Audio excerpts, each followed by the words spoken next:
Teeyedi tobyedi mo konkoni yabbadhu yaa ijoollee Oromoo afaan madaaluma garaan madaaluma immoo kokkolfii taphadhu ija daabii adii daabii abbaa qeerransoo illallaafi nati immoo biyya abbaa keerratti botoroon fottoqee bishaan baasaa irratti Oromoon dammaqee biyyi walii galee baandiraa isaa irratti Bashir Ganyaa Lulee Waddeessa Malqaqqoo an sirbantoo dhufe immoo irra fiin dargaggoo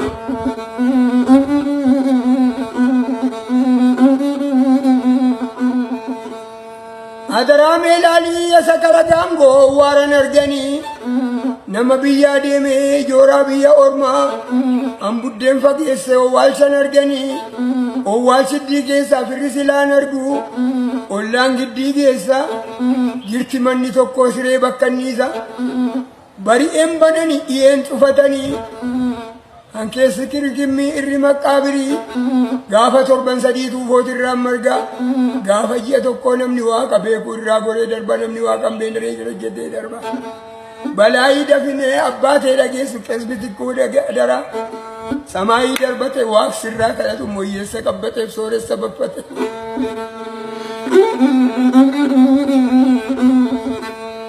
Adara melali tadara adara ya gofta kikelloni galti ya Yesus Kristo deddebi ko amma dubbanna ko arra karafa go kana atina diesi bana araba ko mo atina miesi mukarba duba baji Baya lito bemigiraya gurra baru babadi maya fanasadi diraya yesafu ya barakanaya figna nuti tokkasuyu akabasalunjini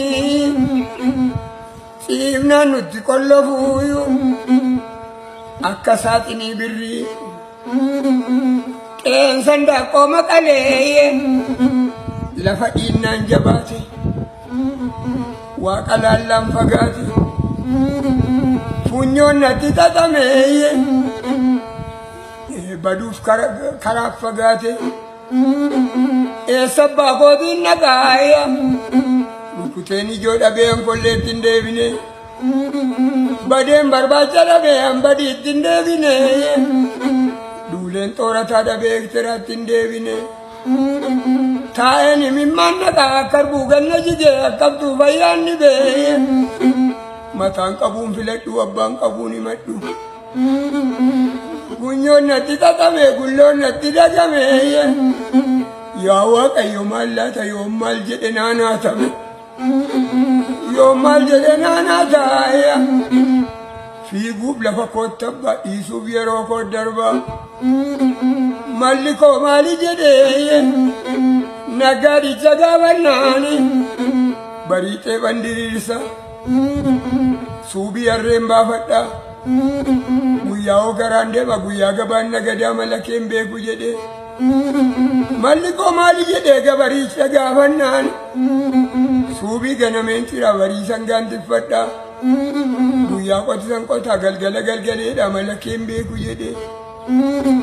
malliko mali jedhe me tamari gabanna ganama cireenyaadha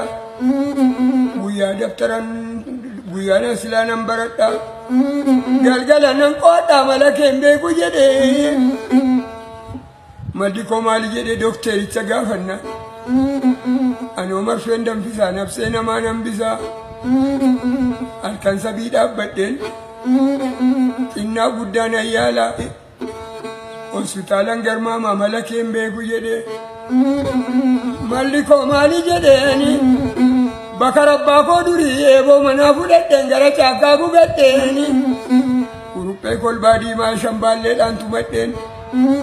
hodde go babasiseni koba konta ujennan sawaduran absiseme anin ebadu jennani ga daadi nanu dachise amun muka ujennan ummata nu bachise anin muka ujennan basen kokolu kiseme baadiyyaa fi katama deemeen irra luffiseeni isa Keeniyaa jirus isa Taansaaniyaa jirus isuma keessa jirus ilmaan Oromoo kana walumatti dubbisee engadda roobee